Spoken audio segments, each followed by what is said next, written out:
I wanted to look at this sentence with you. I just ran across it and it jumped out at me because when I was reading it, I was internalizing its meaning based upon my understanding of the etymology of various words in the sentence. And I thought I would impart to you what I got out of this sentence as a kind of anecdotal example of what there is to learn from etymology once you're on track to kind of read this way. So, thus the course of artistic evolution is reduced to an easily surveyed undulatory motion. That which precedes the classical zeniths in question is regarded as an imperfect endeavor, but important as an indication of the heights to come. We'll stop there. Thus the course, so if you look at the video on curro, meaning run in Latin, or I run, course means something you run on. Of artistic, ars comes from Latin ars, artistic comes from ars, artis. In the genitive, it's artis, so that's where you get the ART, and and it means skill, something you do with your hands.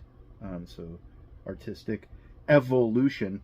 The vol means to roll. So Volvo is a car that rolls, right? And so E is out. So the rolling out, evolution, when biomorphic creatures develop over time. Reduced, duco, meaning to lead. A dux is a leader.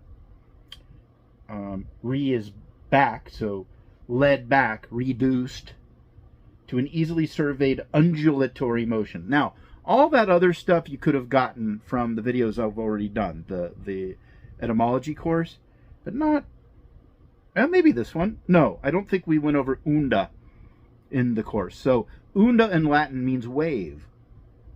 And so undulatory means having to do with waving, undulatory motion, wave-like motion. So when I read that, it occurred to me what it meant because I know what unda means, but it also occurred to me that maybe you don't know what it means because you don't know what unda means.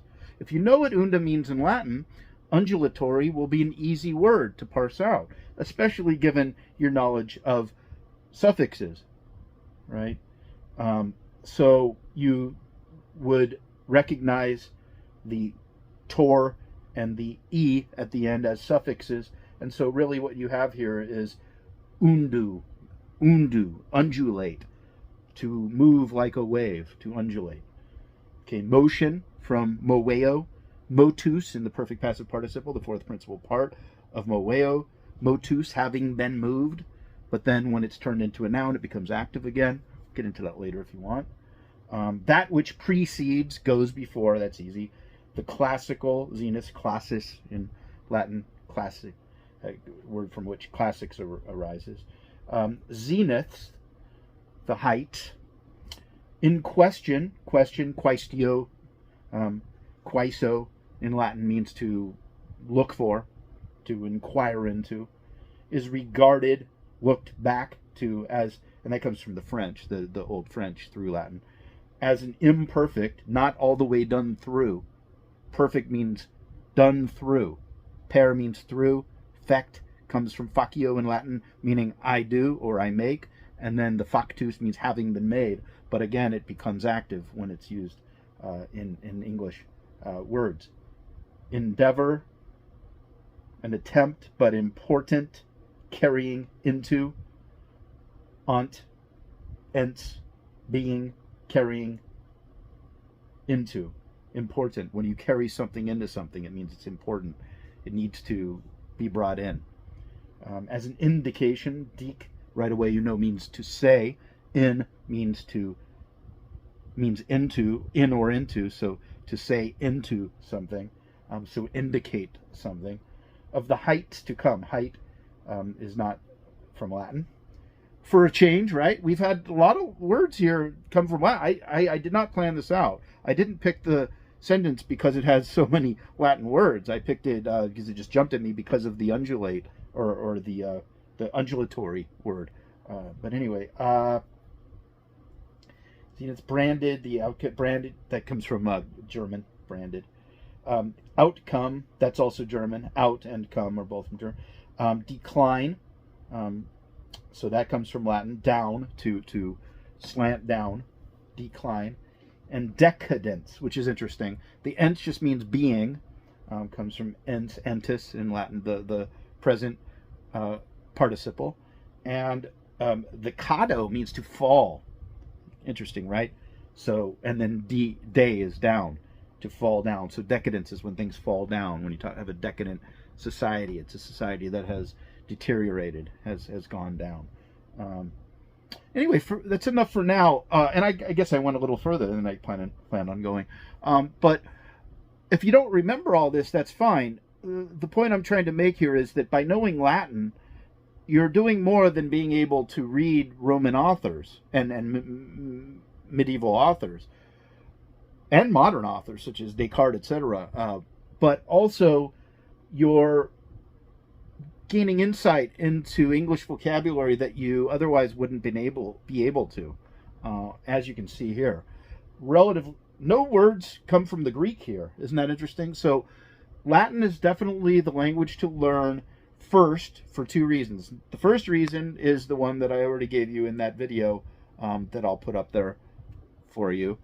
And another one would just be that there's so many more words in English derived from Latin than Greek that it's certainly the best language you can learn to learn English vocabulary the way I was just attempting to illustrate to you. So take this how you will, as a kind of anecdotal video pointing out to you the way reading with an understanding of English vocabulary based on a knowledge of ancient Latin, and also Greek, but in this case Latin, is extremely helpful. And if you know German, all the better. Now, grammar is another story. Our grammar does come from Old English.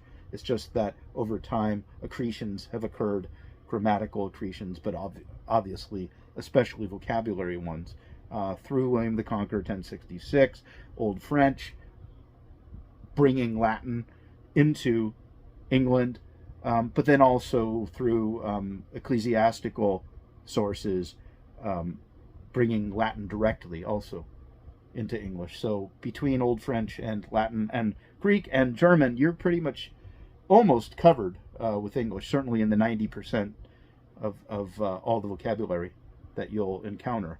You're going to be served extremely well by learning Latin in the way that I attempted to just illustrate to you. I'll make more videos like this if you want to give you an idea of how you would go about reading a random sentence and the kind of understanding you have of the meaning of the words by virtue of knowing Latin. And that's what I was trying to show you.